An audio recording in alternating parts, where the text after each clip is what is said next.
abinda ya sa muka shiga cikin wahalhalu shine ka ɗauka kuɗi kaɗai shine arziki.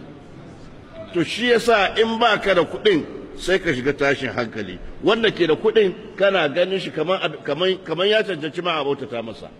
Yana da kuɗi baka da kuɗi sai Allah ya baka lafiyar da ba shi da ita.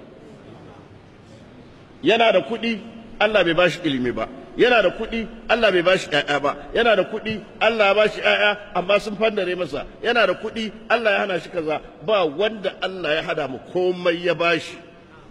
Kowa yana da komai ba shi. Saboda me? Saboda sai mun hadu baki ɗaya. Ina bukatar ka dole ba ganin dama na ba. Kana bukata na dole ba ganin daman ka ba. To menene abin da yake da daraja? Abin da ka girmama shi cewa Allah ne ya kaddara wannan rayuwa ta sana'a ta kenan. In ka yadda da ikon Allah anan sai ga Allah ya ɗaukaka ka a ciki. Misali, gwamna ko shugaban kasa ko sarki ko wane ne masu ji da kai ya ɗauko mota yana shigowa ana tafiya ana ta mai jiniya yana shigowa gida sai tarar da gida duk ya ɗime da ɗoyi da wari. Me ya faru? Aka ce menene? Masayi ne ya cika, abu ya fashi, ga gida duk ya yi menene da menene. An rasa kan abubuwa. Me zai yi rannan? Komawa baya zai yi. To ina mai zuwa yana gyara muna? An je a kira shi ya ce ba zai zo ba. Ai sai ja baya zai yi. Ba zai shiga wannan gidan da yake gidan shi ne da duniya duk na ciki ba. Sai ya koma. Ya je ina? Gidan mai.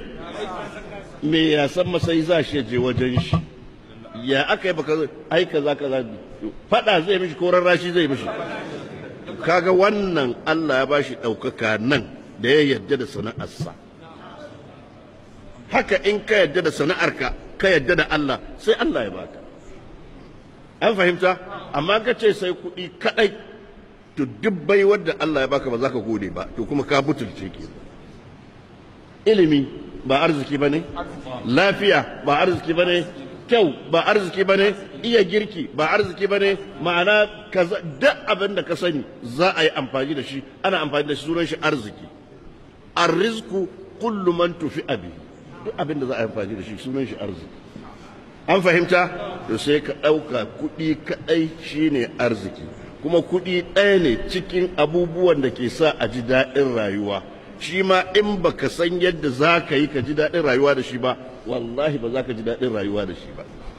Kada ka taba tsammanin cewa ka tara dukiya ta hanyar haramu da wanda ya tara dukiya hanyar haramu da wanda ya tara dukiya hanyar halal komin kankanta su duka sun tara dukiya ba haka ba.